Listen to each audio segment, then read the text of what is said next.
Hi, my name's Phil. I like talking about politics. So Donald Trump has thrown his toys out the pram again.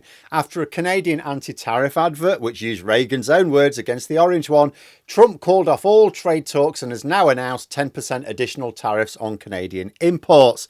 Not that this will actually be 10% tariffs on Canadian imports. It's just another orange tantrum from the deal artist who has been failing to get the deals he wants all over the world. And it's not just China that's learned how to play Trump. Canada has as well, and they've done so for years. From Canadian boycotts of American goods to using the Republican Messiah against Trump's anti-free trade measures, Trump is losing control of the trade war he began. But first, for daily news and politics, please click the subscribe button to stay notified. So Trump is trying to act the strong man, but his calling off trade talks and imposing yet more tariffs is really a sign of weakness. It's an obvious admission that the so-called deal artist has yet again failed to secure the deal he wanted. And Trump's attempts to strong-arm Canada, only to have to run home to mama crying, goes back a long way. Let's look at the evidence of Trump's chaotic approach to trade negotiations, which is making it easy for disciplined negotiators elsewhere, including in Canada, to beat him. The first big sign that Trump's strategy might be driven more by emotion than calculation is his hair-trigger diplomacy. Instead of a disciplined long-term plan, his actions are like explosive reactions to personal slights. A perfect example was a while ago now, with his blow-up at the then Canadian Prime Minister Justin Trudeau after a G7 summit. Trudeau simply repeated Canada's long-standing trade position in a press conference. Trump didn't like it. He felt it was a personal attack on him. Then from Air Force One, he unleashed a series of furious tweets calling Trudeau dishonest and weak and pulling the US out of the joint G7 agreement, which was the actual act of weakness. A strong leader gets the statement they want. A weak one runs away from the whole deal. And Trump doesn't have the excuse of having been dealt a bad hand. He conducts his talks from the position of leading the world's most powerful economy. There are some very good leaders of weaker countries who have to play a bad hand to at least punch above their weight. Trump always begins with the strongest hand, and yet he still keeps folding. And Trump's outbursts aren't some calculated chess move to gain the upper hand. That's what they try and say. And he's just doing it. It's like he generates this sense of chaos to see people panic and then he takes advantage. No. They're public outbursts that shake allies and undermine his own team. Tearing up high-stakes diplomacy over a standard press conference suggests a leader whose personal feelings are getting in the way of the country's economic goals. When a leader's ego is driving foreign policy, it isn't a show of strength. It's a sign they're losing control of the process. You can't run a negotiation if your team isn't on the same page. And the second sign of trouble for Trump's strategy was the constant public confusion coming from his own administration. See, throughout those tense talks for a new NAFTA, again some time ago, a clear pattern emerged. President Trump would make a huge threat. His advisors would immediately try to clean it up. Why? Because it went down very badly with the markets. He repeatedly threatened to kill NAFTA altogether, which would have just sparked economic chaos. Only for top economic advisors like at the time Larry Kudlow going on TV and having to downplay the threats, insisting that talks were actually going well. Again, they needed to calm the markets down.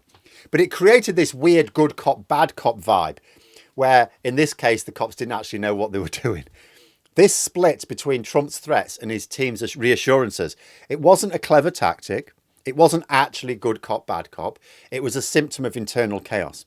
It signaled to Canada and the world that the US doesn't have a coherent strategy. Or if it did, Trump would tear it up on a whim.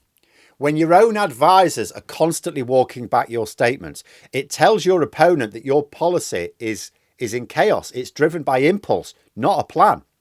That gave Canada's more disciplined negotiators a clear advantage. While the White House was a storm of chaos and emotion, Canada's response has always been the polar opposite. And that's the third sign that Trump's position is weakening. Instead of taking the bait, again, at the time, Prime Minister Trudeau's government adopted a steady hand strategy. They stayed calm, firm, but never strayed from their message. When Trump launched his tariffs, Canada didn't just complain, it hit back with perfectly calculated dollar-for-dollar retaliatory tariffs, strategically chosen to inflict maximum political pain in key US districts. But even while punching back, Canada always kept the door open for those talks. The message from Ottawa was quite consistent. We're ready to negotiate as soon as you're serious. And this calm, prepared approach made Canada look like the stable, reliable partner on the world stage, in stark contrast to Trump's volatility. And by refusing to get dragged into a war of words, Canada neutralises Trump's main tactic, which is intimidation and outrage. His whole strategy was designed to create panic and force a quick surrender. But it's hard to win when your opponent refuses to panic. And the same pattern we saw between Trump and Trudeau is now playing out between Trump and Carney. Reason being, Canada have already established how to play Trump for years, so Carney's just leaning into it. Trump is the one raging and throwing tantrums. Carney just looks on with a bemused look on his face. And the fourth sign of Trump's strategy is in trouble, that his biggest weapon, tariffs, is proving to be a lot less potent than he thought it would be. The idea was to inflict so much economic pain on Canada that it would have to cave, it would have no option. Whereas as of now, late 2025, this has not occurred. In fact, the trade war is ongoing because Canada has been surprisingly good at softening the blow.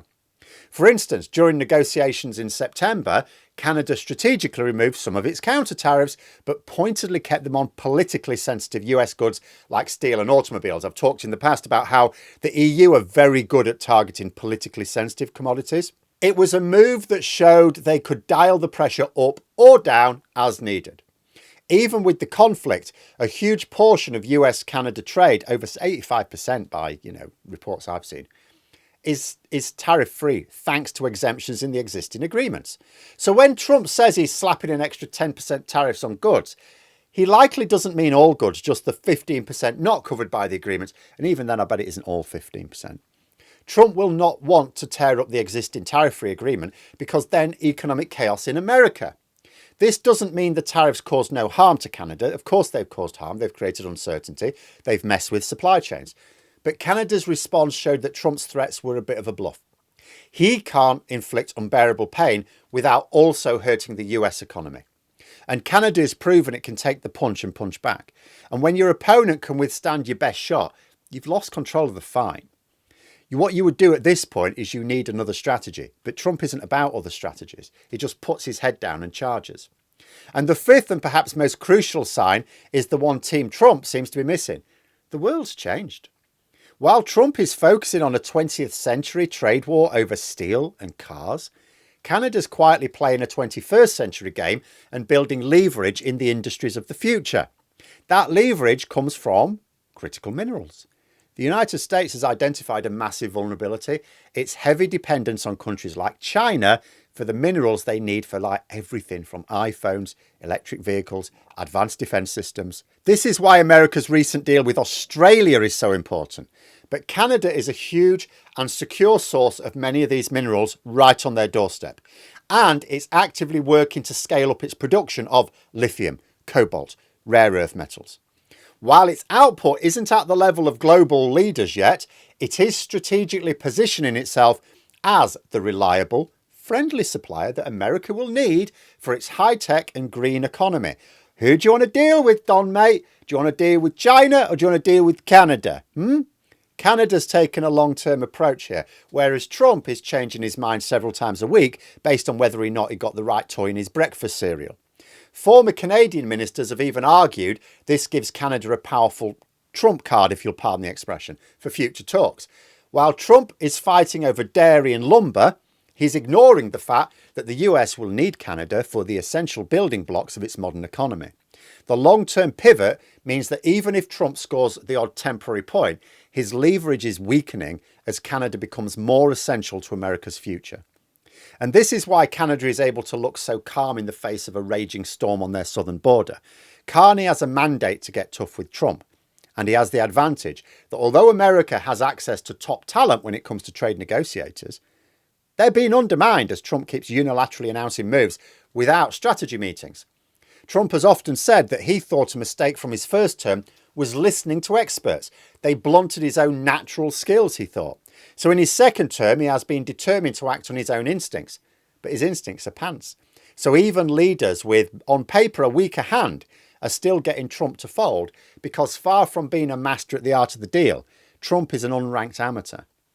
But let me know what you think in the comments below. For more content, you could subscribe to the channel or even join for access to streams behind the scenes updates. Thanks for watching, and until next time, I'll see you later.